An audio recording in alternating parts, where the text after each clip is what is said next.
Good morning, good morning, good morning. The sun is shining, the birds are chirping, and you are breathing.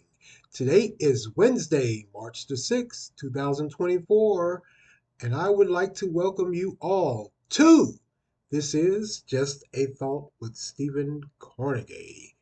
Hey, another lovely day in North Carolina, another lovely day in North Carolina. Before I go any further, hit that like and subscribe button along with that bell icon so you can get notified when I drop these podcasts.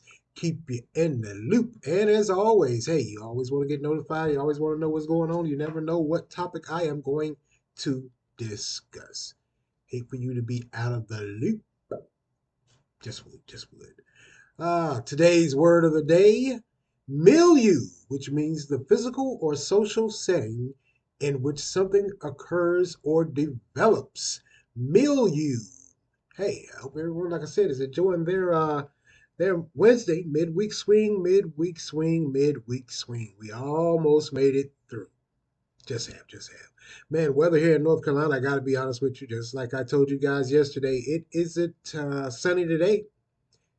Rain came in sometime last night, wee hours of the morning, and is expected to roll on all day. Not heavy, at least in some spots. Not heavy, no downpours, but a regular old consistent rain. Jury day. Good sleeping weather. Like those old folks say, it is some good sleeping weather. It is. It is. It will be. It will be. I know many of folks, if you're off today or you're just lounging around or maybe working from home, you're going to be nodding in and out. This type of weather, this rain, it does it to you. I don't care who you are. Even the strongest can't survive that good old rain. Just can't. So we'll see what happens the rest of the week. Like I said yesterday, and echoing it here again today, they're saying the rain's going to drop off sometime tonight, late evenings maybe. But we will be expecting some on again, off again showers tomorrow also. Temps are going to be in the 60s with some rain. It certainly feels like the spring. I got to be honest with you. I have to admit, it just does. It feels like the springtime in North Carolina. But if you know anything, like I said, if you know anything, we are due at least one more freeze. So I wouldn't just say we have an early spring just yet. Maybe a precursor, but nah. We'll see. The spring is still young. It just is. It just is. All right, let's move along here, man. Hey, man, last night I got home and I was sitting around and I was flipping channels and I ran across some NBA basketball. Hey, I ain't got nothing else to talk about. Football season is over. And I did catch one game, that Phoenix Suns and Denver Nuggets game, returning NBA champs, the Denver Nuggets. They were defeated by the Phoenix Suns, 117 to 107. I was like, wow. Hey, I don't know what particularly happened, but you could tell Denver, they were fighting. They really were. They were fighting, but I mean, every great team has a down time. And no, I'm not on the Denver Nuggets bandwagon. Still a Lakers fan. They're looking, you know the Lakers, you know the Lakers. You just do. They're looking all right. Will they make the playoffs? Yeah. Will they go far? No, no, they just won't. So Phoenix last night, by the way, was without Devin Booker. So they still pulled off the win without Booker. The rest of that squad with Durant, hey, they look pretty good. Gordon looked fairly decent, just did. So hey, we'll see what happens with the Denver Nuggets. Will they return to the NBA championships? Time will only tell. Time will only tell. Also caught a glimpse of that New Orleans Pelicans and Toronto Raptors game. New Orleans won 139 to 98, and the thing about that is the New Orleans Pelicans star Zion Williams, the one-time Duke standout that ripped through his shoes on the court, big man. He's been catching a lot of flack this season. And really, ever since he got in the NBA, he has been injury prone. He has appeared to not be in shape. So he's been catching flack. It's finally caught up with him. Many analysts are saying flat out, say, hey, if this guy can stay healthy, lose some weight, uh, he's going to be a force to be reckoned with in the NBA, especially as it goes for the big man. Don't really have any big men in the NBA like we used to. So he's it. But they looked pretty good last night, and they have been looking good. When he's in the game and he puts his best foot forward, they do look good. They do look like they can, hey, play some basketball. And with due time, over some time, they might even end up in the playoffs and it on to the finals. Who knows? Who knows? But yeah, he's been catching flack. They're saying he's overweight. He's out of shape. That's why he's always injury prone. I can give you that. I can. I can see it. And I saw it last night. And I saw it last year also when he was out the majority of the year because he got injured. So I can understand the reasoning or the, I won't call it touting, but I can understand the reasoning for many of the analysts and former NBA players saying it also because, as you all know, Sir Charles Barkley and even Shaq chimed in. So yeah, maybe he does need to lose a little bit of weight and get in shape. Can't strong arm everything in your life. And with the NBA now, it's a lot faster. These guys are a lot stronger and they're a lot faster. They go hard when they want to. when they want to. I mean, they just decide when they want to go hard and when they don't want to go hard, I guess. So whenever they decide to go hard, they go hard. But I will see what happens with Zion Williams because I'm certainly looking at him, even though he's a Duke alum, if I can say that, because he did well. He's not well. I guess he is an alum. He may not have graduated. He left early for the draft. Even though he played for Duke, I still wish the best for him because I like to see him play. I just do. Like I said, not rare. It is a rarity now to see a big man in the NBA. Just is. And moving along here, an update of sorts, which I didn't really know. Uh, we all know about Russell Wilson being let go or released by the Denver Broncos, and as a result, he has received $85 million over the next this year and next year. So they're going to give him 85 mil over this year and next year just to leave. Um, the Broncos, by the way, in addition for that trade for Russell Wilson a few years ago, a couple of years ago, they gave up 5 draft picks and they sent 3 players a packet. Hmm. They gave him a massive 5-year deal at the time for 242.6 million. They gave him that $242.6 million contract before he even had a snap at the ball, literally and figuratively, whether it be practice or during a game. Now, 2 seasons later, it appears he has appeared in 30 games, going 11-19 with one last year where he was benched at the end of the season almost in December because of his poor play and performance. So Denver has given him 85 million. They lost 5 draft picks and they let go of 3 players because they were so sure that Russell Wilson was going to work out for him, and he didn't. Let's be honest with each other. Ever since he got there, man, he just looked off his game. Didn't look like a former NFL, a pro Super Bowl champ at quarterback. He didn't look like that. He looked nothing like he did in Seattle. But if you think back, even when he was in Seattle, right on the end, he started to flounder a little bit, and that's the end result. So they got to give him his 85 million. That's guaranteed. And of course, it's going to be split over 2 years, but you've already paid this guy 242.6 million. How much more money y'all got in the bank, John Elway? Hmm. Very interesting. Very interesting. Love the way these contracts are structured and set up nowadays. Certainly benefits the player. I don't see Denver benefiting from this, not in the least, in no way, shape, form, or fashion. They just haven't benefited. They look like they might have played themselves. Like I said, you got to like the way these contracts are structured and set up for the players now. Certainly a far cry from years ago where the team received all the benefits. Now it looks like a lot of these players are taking into account and flat out saying, hey, if you want me, sign me, needs to be in the contract, I get paid. Get paid no matter what. Is that a good thing or a bad thing? Some may say it is, as far as the players go. Some may say it's bad as far as the team and the fans go. Because now I guarantee you, I feel safe in saying those fans in Denver, the struggles they were having before Wilson got there, they're going to continue to have it for however many more years till they get away from up under this contract. It was a bad deal. Let's just call it what it is. It was a bad deal for the team. Uh, I never really liked the way they pay these players before they even start. But I guess in order for you to get that marquee, top-notch player and make sure he or stays there, that's just what you have to do.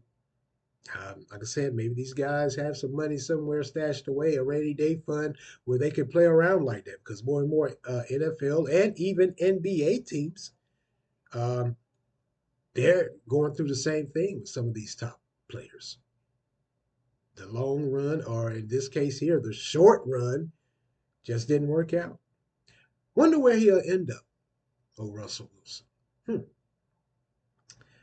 Time will tell. Maybe some team will pick him up, or maybe some team will say, "Hey, they paid that guy all that money, and for 86 or 85 mil, he's just going to sit around for however long until we decide to come along and see if we can get him." Uh, he may not be worth it. He may juke us the same way. Smart deal for one, not for the Broncos. Those fans are going to be hurting. Mm, mm, mm. All right, let's move along here, man. Let's talk about it. We all know what happened yesterday. It was Super Tuesday, and it was pretty good. I gotta say, I thought it was. Really wasn't too many surprises. We could start locally here.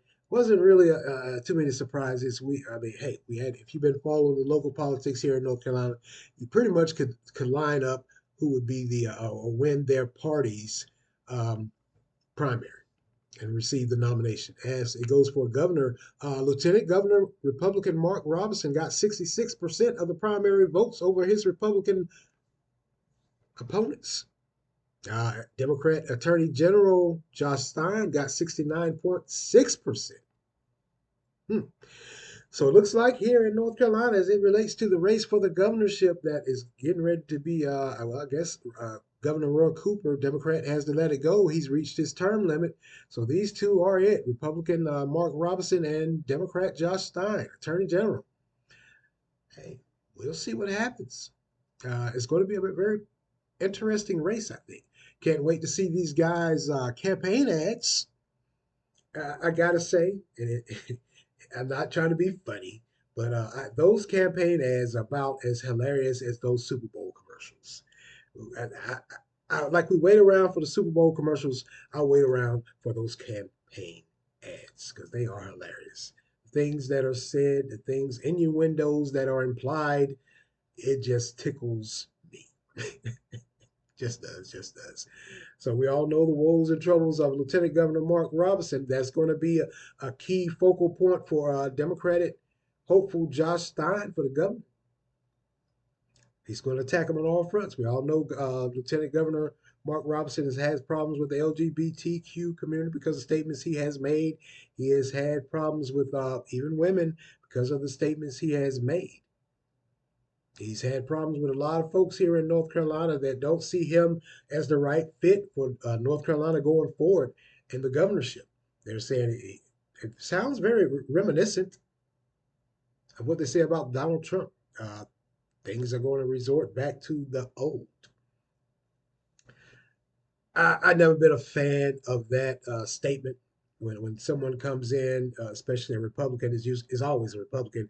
When it's a Republican and they hint at or flat out say they're not for the way things are going forward, how people on the opposing side and some of the citizens will say they're trying to move us back. Move us back where? Where are we going? Uh, Just because he says he doesn't agree with some of the things that are being, as he says, pushed forward on the North Carolina citizens, he's trying to resort back to what time? Uh, I've heard this about President Trump. I've heard this now about Lieutenant Governor Mark Robinson. As it relates to black people, a lot of folks will say, well, he's trying to put us back in the fields. Let me tell you something, because I've heard it growing up, even not just with these two current Republicans that are running for their respective offices or whatever, what have you, of their party. I've heard it as a child, and I can remember hearing, of course, the elders that I grew up with, my mother, the aunts and uncles, or even out on the street, people passing in general, they would say, "Hey, whoever is running, if they're not with moving forward as they see that they should, and make advances socially and economically, they're trying to put us back in the fields." Now we hear when they're saying this as it relates, especially to Donald Trump and Mark Robinson. They're saying they're trying to move those members of the LGBTQ community back in the closet. There, I said it. I've heard that. Just have. Um, hmm. The thing I could say to you, if that's your mindset or your belief, that somehow, some way, this one individual or this group of a political party that are so one sided is going to resort you back to whence you came. You might need it. Why would you allow any human being walking the face of this earth, or any political party walking the face of this earth? Well, I get the premise that you're saying because of their policies and the laws and rules and regulations they're going to pass, they're going to pigeonhole you and put you in the headlock and throw you back from whence you came. If you allow any human being on this earth or any political party on this earth to do you like that, then you so richly deserve it. There's no way in the world, no way, no how you can convince me by any stretch of the imagination that someone is going to put me back from whence I came after I stood 10 toes down and got myself together and moved forward. No, no, no, no, no. There's no way, no how. Um, I was raised by a single mother who said this to me. She said, if you allow someone to put you in a certain spot, position, or station in life, and you stand there, sit there, and just grovel and whine, piss and moan about it, you need to be there. You need to be there. You're wasting God's time. That's what she was saying. And I know many folks who are going to say, oh, Lord, he's using religion. Hey, I was raised by a Southern Baptist. If you know anything about Southern Baptists, one of the things, there are many things with Southern Baptists, I tell you that. There are many things with them, but one thing that they will stand 10 toes down on and will not sway from is you wasting God's time. If you're standing there and you allow someone to pigeonhole you or punch you in your face and knock you on your you know what, and you sit there or lay there, you deserve to be there. You're wasting God's time. Flat out told you ain't got the common sense to get up and move, or at least swing back. So that's my theory, or my thought process on that. How can you allow someone to put you back? Just like being in a relationship with someone. How can you allow that person to put you back or hold you in place?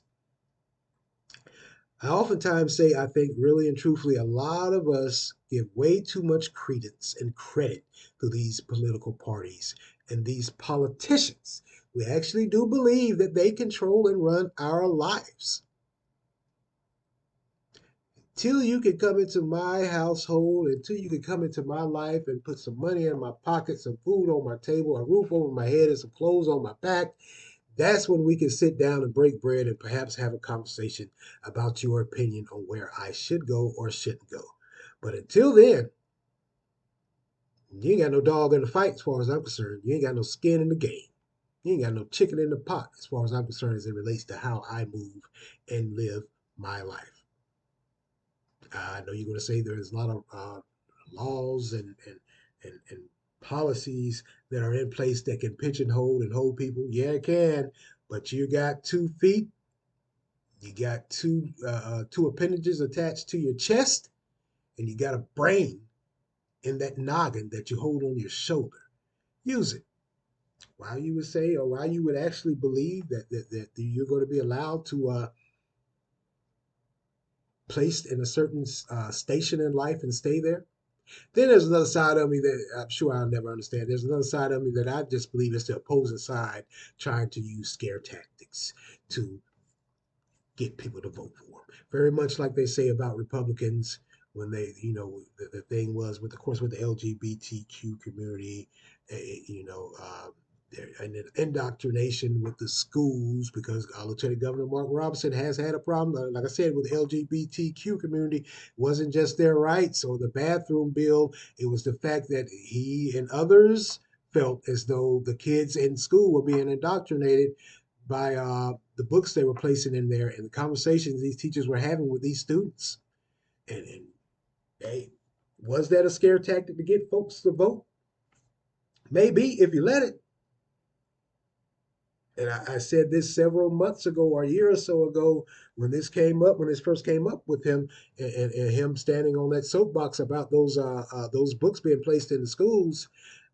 First thing I said, and I asked on this podcast also, where are the parents? Aren't you participating in what your child does and learns in school? A lot of you aren't. A lot of you didn't know that that was going on. And then when you heard it, it was a big rush and a huffing and a puffing and fear. If you've been in place the whole while, you would have knew what was coming down the pipe. You're not doing your job as a parent, so you're looking to the politicians to do it for you. And maybe, just maybe, whether Democrat or Republican, they're jerking your chains. They are. They're jerking your chains. Jerking them pretty good for some folks because we are going back to the fields. Try to get me. Come and get me and take me back. I'm from a different breed. Probably should have said breed. Oh well. Oh well. All right, let's move along here. In North Carolina, also like many states, we did, of course, like I said, we had the primaries. We had the primaries for the Attorney General with Democrat Jeff Jackson of Charlotte, who's a congressman, by the way. Um, he received 54.9%. And just like yesterday, I told you Democratic Durham District Attorney Santana DeBerry ran. Fortunately, she lost. She only received 33.1% of the votes needed to run for Attorney General. So it looks like it's going to be Democratic Jeff Jackson who's going to be the Democratic nominee to run for Attorney General. There was a Republican, by the way, Dan Bishop, who's running. He's a congressman also, but he had no one running against him. So, hey, he has the Republican nomination to run against Jeff Jackson. Now, a little bit of, well, we all know about how campaigns run, a little bit of mudslinging or insinuating or flat out saying or believing what you believe.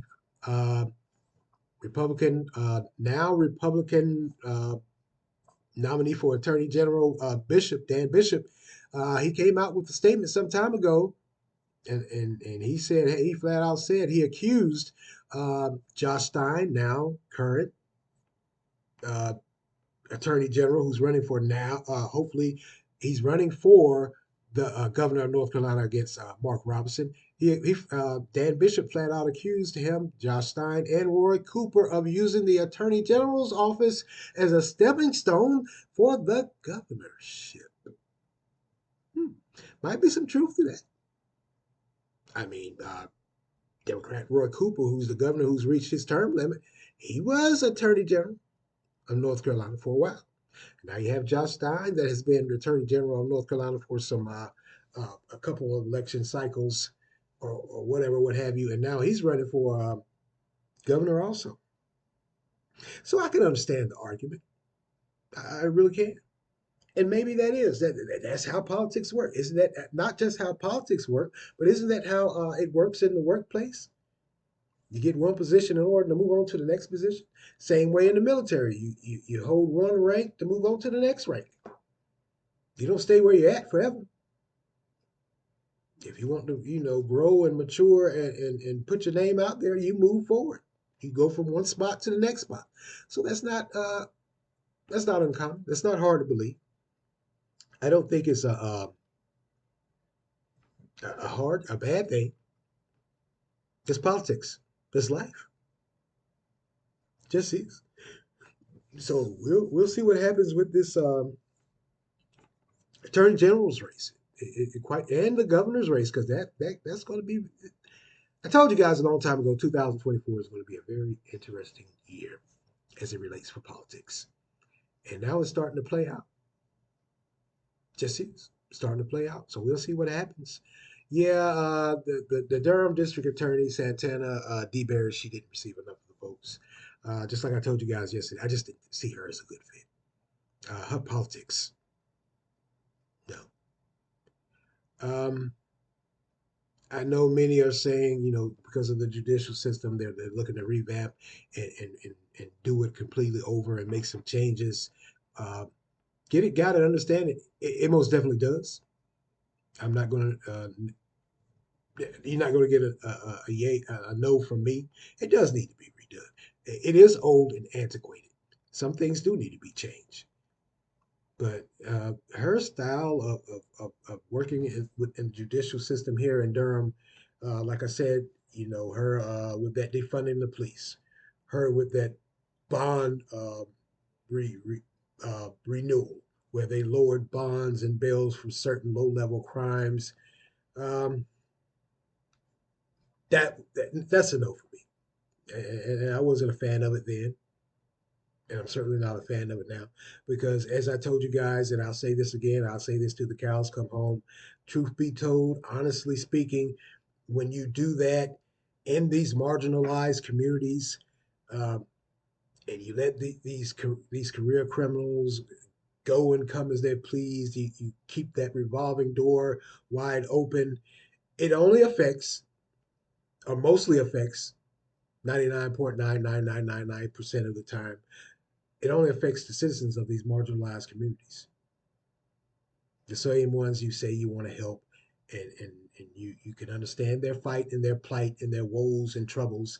When you allow those criminals, and you know the criminals, you know, we're not talking about the ones that get jammed up one time and they get in the system and they made a bad mistake or a bad move. We're not talking about those. We're talking about those career criminals because, hey, a career criminal or one that is proficient in the art of just destroying anything, any law and order, they ain't thinking about nothing but getting out and continuing on with what they do. They're not looking for any reform. They could care less. So yeah, her style of working within the judicial system, it was a bit too much to me because I didn't see it as benefiting those she truthfully said that she was trying to help. I just didn't. I just didn't. I just didn't. I makes no I makes no bones about it. Now, keeping up with this attorney general's race here in North Carolina, like I said, politics, politics, politics. That's why I say I can't wait to see these campaign ads.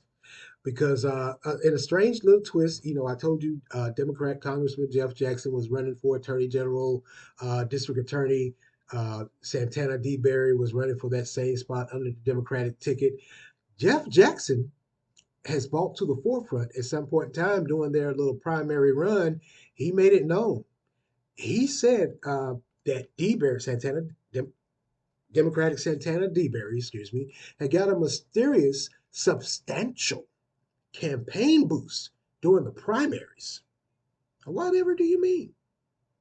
So apparently she got some money from somewhere and she was able to compete. Or maybe, Congressman Jeff Jackson didn't think she should have that money on her person. How is she able to compete? She's just a district attorney. Hell, I'm a congressman. I've been doing this for a while. That's how I got the money. I'm getting the funding from those regular citizens and some of these top notch campaign contributors. Where is little old her coming from? How she got the money?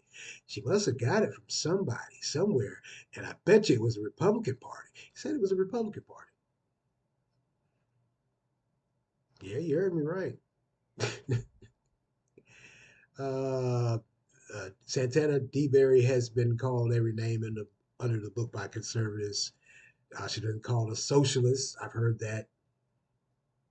But somehow, some way, they turned face and slid her some funds to get rid of Jeff Jackson. I don't know how that works. That's politics. I don't know. I don't know anything about politics. Is that how it works? Well, they always say politics makes strange bedfellows. Maybe it did. Maybe she did get some funding from the Republican Party. So they didn't want to have to deal with you, Congressman Jackson from Charlotte. Mm, mm, mm, mm. Hey, that's politics. He went on to say, hey, they did that to keep him out of the general election. They don't want him running against the Republican, Dan Bishop, who went uncontested in his own party. They couldn't find anybody to run against him, or they didn't want anyone to run against him. So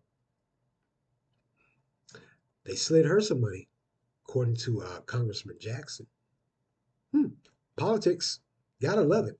You gotta love it, man. I gotta say, you gotta love it. You gotta love it. Let's move along here, and of course, the Republican nominee for the President of the United States is Donald Trump, former President Donald Trump. And as it stands right now, he has 1,025 delegates. Nikki Haley only got 89. She won Vermont. Former President Trump, man, he pretty much just clean house. She only got during this whole primary season, she only got two. She only won two primaries. It only got 89 delegates. Now President Trump needs like 1,200 and some odd more uh, to, say, hey, it's really and truthfully his. Well, he stands at 1,025 right now, so it ain't far off. And the election isn't until November 8th, and we're going to have some more primaries, and he's going to be doing a whole lot more campaigning. So there you go, folks. That's your nominee for the Republican Party for the President of the United States. Hmm. That is, well, hey, despite all his woes and troubles and campaign problems, hey, he's still running. Now, if you're like me, and I know many of you probably thought the same thing, when he gives that acceptance speech, boy, he's going to be wide open. Quite the contrary. He was very subdued, very humble, even. He didn't flat out call Nikki Haley's name, but he did say, "Hey, we in the Republican Party, we have a lot of new uh, officials that are going to hopefully take the Republican Party to the next level." That's pretty much what he said. He didn't insult her. He didn't degrade her. He didn't say any little slick comments. He was very calm and cool and collected. He didn't even mention that all the legal troubles he has. Stuck to the talking points for this one. He's calling on all Republicans to rally around him and give him support as he prepares for that rematch with President Joe Biden. Very surprised. I was. I don't know about the rest of you, but I was very surprised. I was shocked. I was like, well, what in the world? Is he drunk? I was just expecting him. I was expecting one of his speeches, man. Hey, I just was.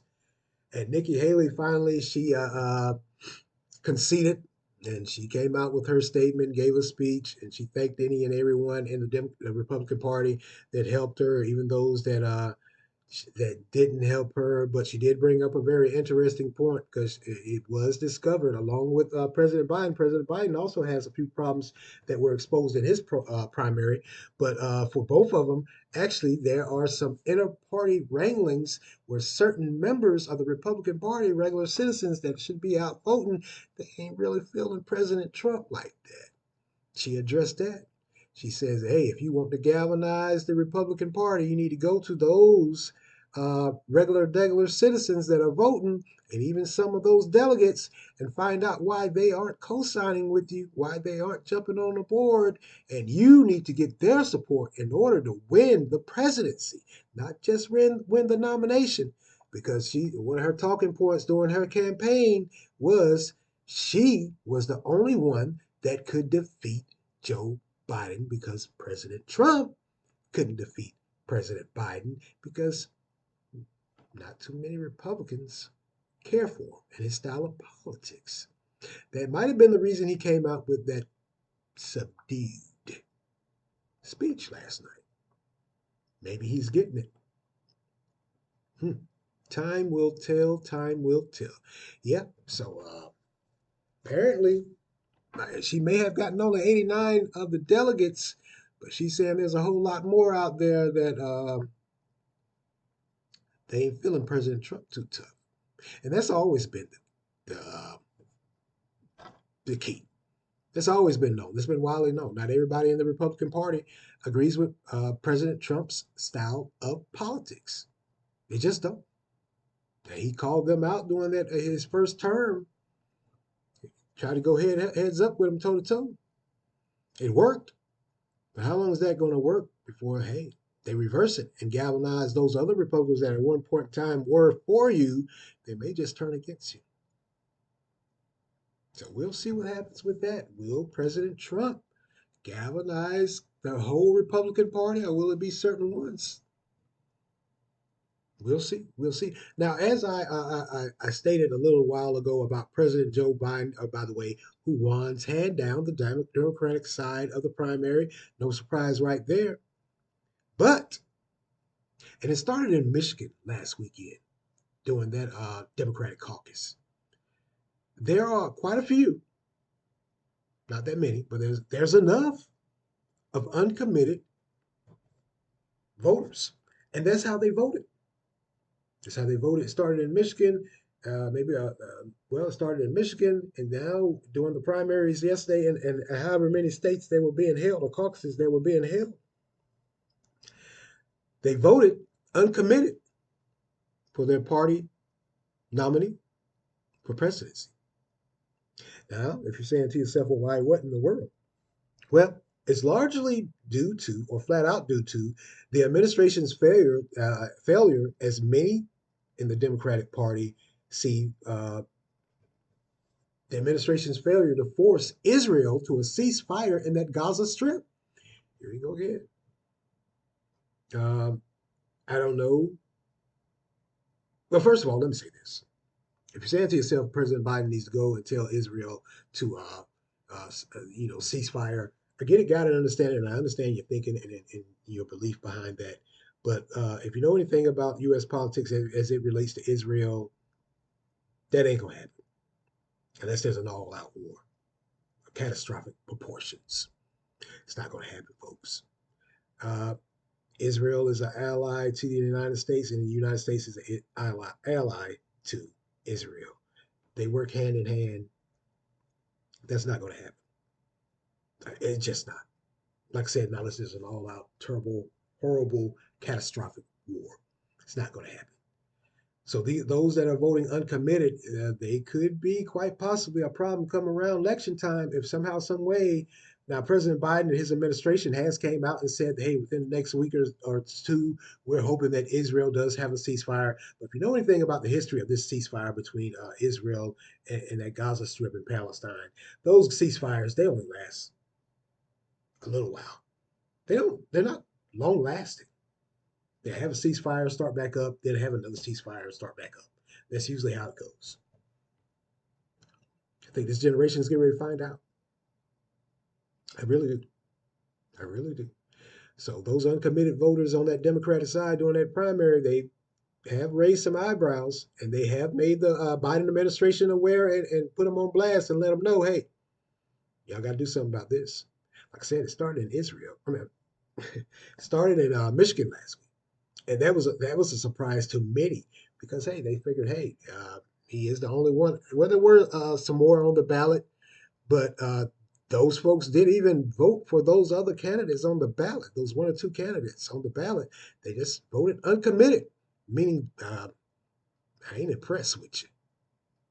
And this is the primary. Can you imagine that going on? Enough of those people across this country, you may be saying, well, they ain't enough of them. I mean, if they get enough of their numbers up and convince, like I said with President Trump and him and his woes and troubles inside that Republican Party, if he doesn't galvanize those that aren't feeling them too tough, they quite possibly could galvanize and get in the head of some of those others in the Democratic Party and flip some things around.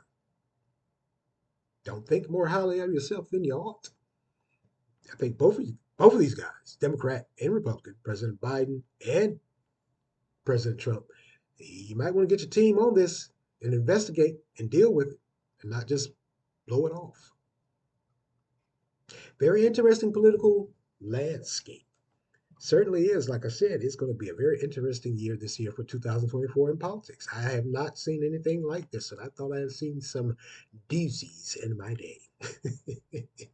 But this right here, this is one for the record books. And if that wasn't strange enough, it appears President Joe Biden lost the primary, lost the primary to an entrepreneur by the name of Jason Palmer in the American Samoa Islands. Yeah, he lost. Who knows who this guy is, Jason Palmer? All they say is he's an entrepreneur. Somehow, some way, he has gotten his name on that primary ballot, and a lot of folks apparently in the island of Samoa, they voted for him. So, hey, stranger things have happened. And there was another entrepreneur, I believe they said back in 2015 or so. I want to say Jeff Bezos. He did the same thing. He kind of eased his way in the same way on the island of Samoa. But now it is a U.S. territory, so they don't hold any delegates or delegate votes. But they can, however, send 11 delegates to the Democratic convention that is coming up. And they quite possibly, hey, stranger things have happened. It is a long shot, but then, hey, it is not. I never figured these uncommitted voters, and I never figured Nikki Haley would bring to the forefront that there are some in the Republican Party, no matter what, that just aren't in agreement with President Trump.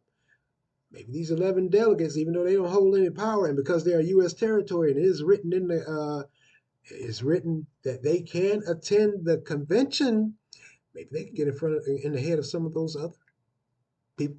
Also, long shot, stretch, maybe, but stranger things have happened, have they not? Hey, I've only been on this earth 50 years, and I've seen some things. So, man, this election cycle 2024, it is going to be a doozy. And I like the way it's shaping up.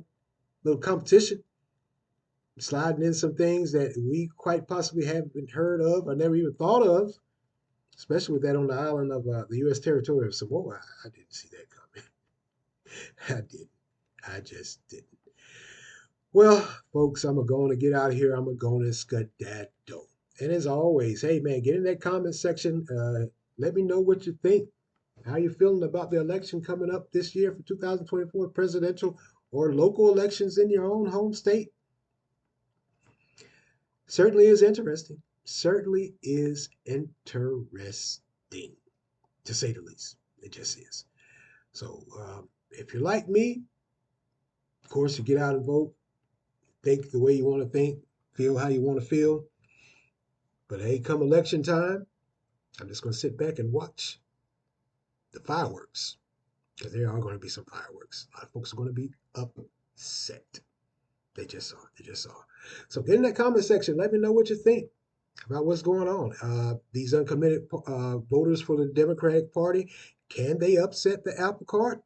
Or can they force the Biden administration's hand and force Israel to a ceasefire? And as far as it goes for President Trump, those voters that aren't feeling his style of politics and his way of doing and conducting business, can they do the same thing within that Republican Party? Or can this new guy coming out of this entrepreneur coming out of the U.S. territory of Samoa, can he upset that Democratic Party too and bring some more things to the forefront? Or is he just, trying to get his name out there? Probably trying to get his name out there. But those two previously mentioned scenarios, they can be a problem. They just can. We gotta admit that could be a problem. They just can't. Stranger things have happened. Stranger things have happened. And hey, right here in North Carolina with the governor's race, Mark Robinson and Josh Stein, two very conflicting political stances and views as it relates to this state moving forward, as far as with social acceptance. Two different styles, two different beliefs. We'll see what happens with that. Are they going to bump heads? Yep. Put my money on that. They gonna bump heads. They gonna bump heads. And we'll see what happens. We will see what happens. All right, I'm going to get out of here. I'm going to go and skedaddle. And as always, thank you for listening. Hit that like, share, subscribe, hit that bell icon so you can get notified when I drop these podcasts. Keep you in the loop. And as always, thank you for listening. My name is Stephen Carnegie for This Is Just a Thought. Amen.